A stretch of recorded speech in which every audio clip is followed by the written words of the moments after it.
up, folks? We're on the road again. We got a 4640 display not cooperating, throwing some codes, so we're gonna get that thing up and running. It is springtime in Wisconsin. Move my hand out of the way. It is springtime in Wisconsin. We got fertilizer spreaders running. We've got guys just getting stuff pulled out, getting ready for season. So all the fires, all the problems that typically arise from beginning of season are starting to fire up. So jump in with me. We're gonna go to Darren's and see if we can't get them going. All right, here's where we're running into. So we're at Darren's place and we got a 4640, an extended monitor. And yeah, it is not in a John Deere tractor, but he's got a Fendt that he runs this stuff in. And while I don't work on the fence, I do work on the 4640s, and as you can see, something's not right here. So that is what we are working our way down to getting taken care of. So what this screen means is we need to go into a system recovery mode. So something happened, either a low battery situation, or we had something glitched out the system here. So we need to go through our interactive solution through DTAC, put some new software to it. Well, not new software, but the software that it normally has. And then we should be good to go. The other piece to this is there is a patch that we have to download from Service Advisor. So this isn't something that's accessible unless you're a service tech. Notice they recognize the USB drive, and now it's going to go through the steps automatically. As long as it can recover itself, there's no permanent damage to the server itself. This thing should come back to life, no problem. Part of this process, again, hard to tell because of the glare, but it is going to back up the data to the USB drive. So if this is done correctly, and we don't have any major glitches or any major problems, we're going to back up all the data, reset the display, put the data back on, and it'll be like nothing ever happened. Questions might be, it's a Fendt tractor. Why is he running John Deere in a Fendt? Well, he's had John Deeres in the past. He still has a John Deere chopper and likes the way that our displays collect data and how easy it is to get it off. The dry rate controller that's on his spreader is also John Deere, so it just kind of made sense for him to put a 4640 in the big black Fendt back here. So, and on top of it, he likes Fendt. We still got some John Deere property on this big bad girl, so kind of hard to complain. Maybe we'll get him back into John Deere someday. One way to find out, but got the reset done. We're gonna go look at his chopper real quick, and then we are moving on. All right, that looks way better. So hit accept, make sure everything's working. Bada bing, bada boom. Ha! Everything's ready to go. So software worked, was just a power issue.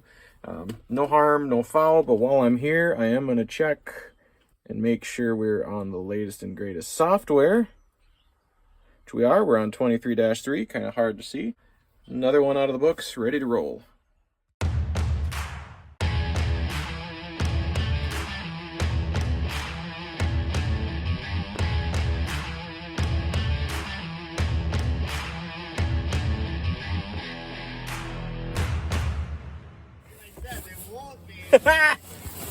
Shoot. All right, we got an Ag Essentials kit for Blake, a crop farmer slash cattle producer out of our Arcadia store, and he just bought an Essentials kit. We're gonna take 7,000 receiver, we're gonna slap it on a 7R and calibrate it and get it ready for the season. How new is it? Brand new. Okay. Globe is on. We're gonna make sure it pops up on the screen. Once it pops up on the screen, then we're ready to roll.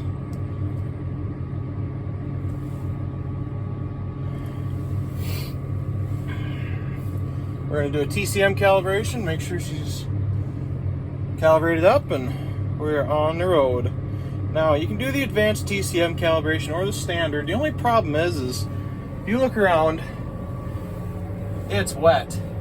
So we can't take it to a field to do the advanced, so we might take it to a standard and do a standard calibration on it once it loads.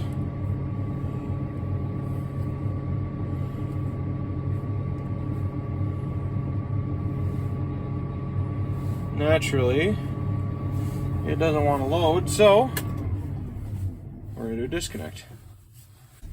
So every once in a while, when we hook items up, whether it's brand new, used, 6,000 you've had forever, even to 3,000 you've had forever, if they don't respond like this, battery disconnect is going to be what's going to bring them around. Sometimes they don't go through the proper boot up sequences, and if they don't, you can either do the battery disconnect right there, or if we can get our camera to work, if we go up here, you can unplug the receiver and that will essentially reset it as well. But these 7Rs kind of stink to walk around on because you can see there's no step here. There's a step on the other side, but it ain't very fun to get up. Blake just watched me do parkour to try and get that thing hooked up. So with that being said, I'm not going to go through that again, especially when I'm trying to hold the camera up. We're just going to go the lazy way. The only struggle with the lazy way is whenever you hit the battery disconnect, the display is going to go through a cold boot. So what I mean by that is when these displays sit for long periods of time, or when you go through a battery disconnect, they have to completely start over in the boot up sequence. So it takes anywhere from a minute to 5 minutes to boot these things up on a cold boot, depending on how much you have plugged into them. So if you have a planter hooked in with the high-speed system, so your C-Star 4, a rate controller, and another, say, a row cleaner third-party isobus unit and 2 Starfire receivers, it's going to take longer to boot up because it has to go through all the controllers and set everything correctly. Otherwise, less that's plugged in is going to be better as far as boot up times go on a cold boot. It's just the way these things operate. Finally got her booted up. I had to do a cold boot to get it fired up here again. But I think, I don't know if we're going to have enough to do just enough room in here to do an advanced TCM, so I think we're going to do the regular one. We might. Oh, it'd be a stretch if we do it in front of the house there. We're going to try. So have you ever done an advanced TCM, Blake? No, I've only ever done that basic one because that's the one you do it parked, turn around, do it in the same spot parked. Yep, so there's, if you go into your main menu, applications, and just go to Starfire, there's this advanced TCM. And what it is we're going to set an AB line, and it's going to take it during the AB line. Yeah, this is the one where it goes so far then. Yep, but I don't know. I have a feeling we're going to run out of real estate. But we're going to try it, because usually this is the more accurate way. But I don't really want to take it to a field and try that way today. Yeah, otherwise it'd be on the road. Well, right, and then you have to hit it straight and hope to God that you actually get it. Because now it's calculated. Oh, you're going to, yeah, what was it? The only challenge is I can't back up. If I back up, it'll fail it. Oh, and that might get a little narrow. We're gonna find out though, and we'll try backing up, but I don't think it's gonna let me do it because we'll get 50% even then. So even if you make a wide turn, it'll still fail it. A wide turn will be fine, but I don't know.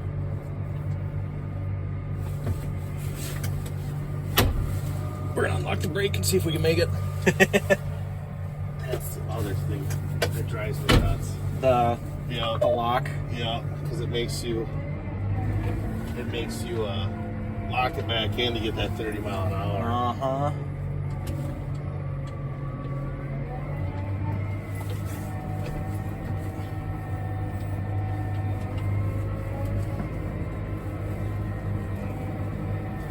I'm not gonna make it. Let's see if it'll let me back up without failing. Every time I've ever tried backing up in the past, it fails it. Oh.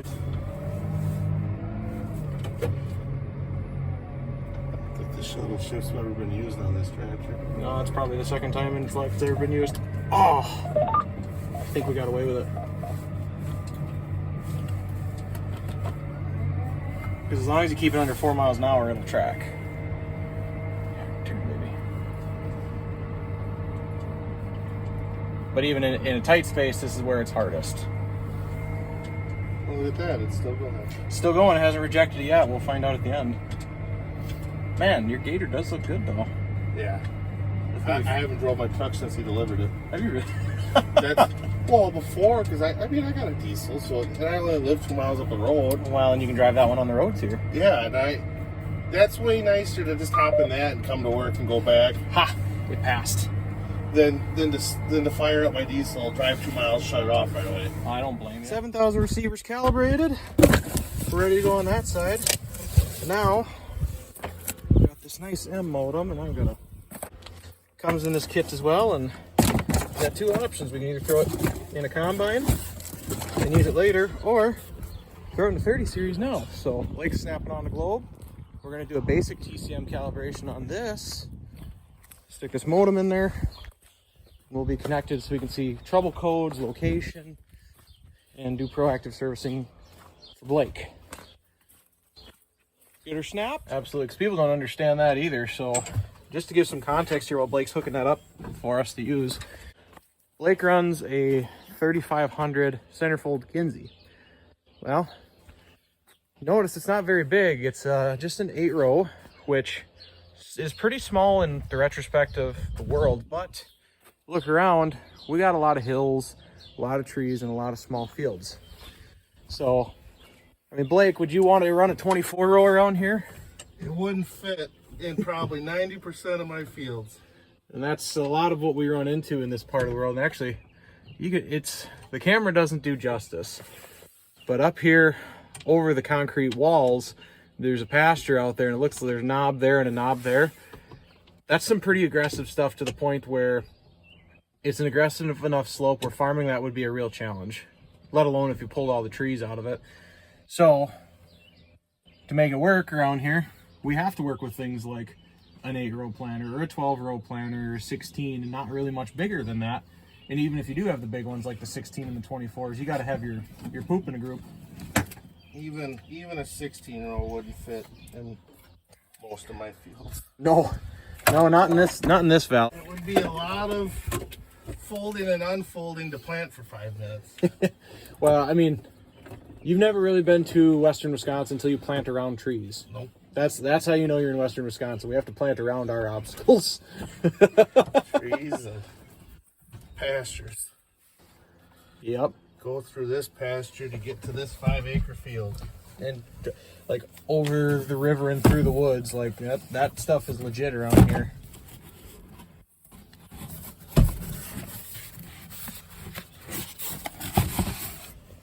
All right, M modem,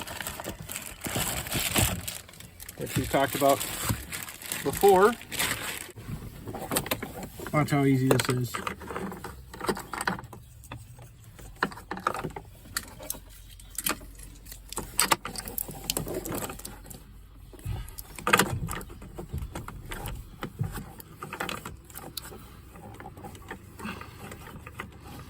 Plug that guy in. Oh, here comes Trey. Plug that guy in. There, that's how easy that was. That's just the modem. That's just the modem, so it's our connectivity. Back to the old-fashioned way. 6,000 receiver, setup, calibration.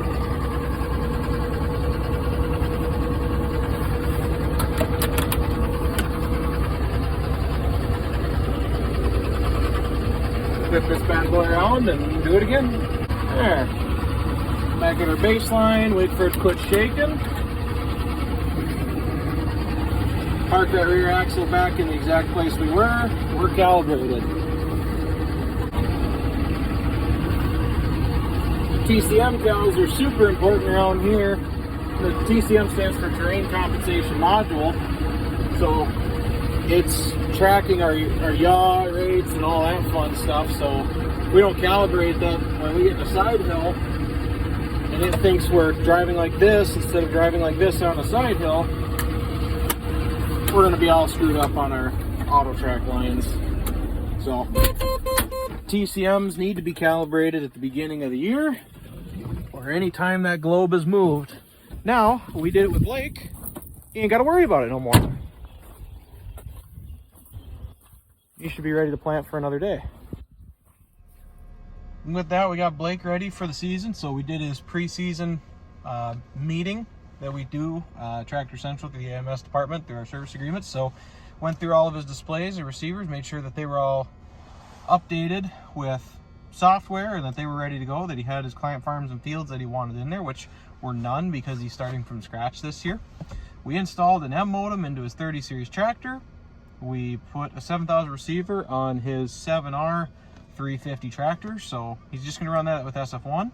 And then with the Essentials kit, he got a G5 Plus. We're not going to run that this year because he's going to use it for mapping, and he's going to use it for the combine later in the season, so we're just going to leave that in the box. And then we TCM calibrated, so we did the terrain compensation module, so that way when we're going through the side hills, the receiver knows how to compensate for that terrain and those side hills, which in this part of the world is super important. And he's ready to go hit the field. So another customer done. We're gonna go on and see what else is on the docket.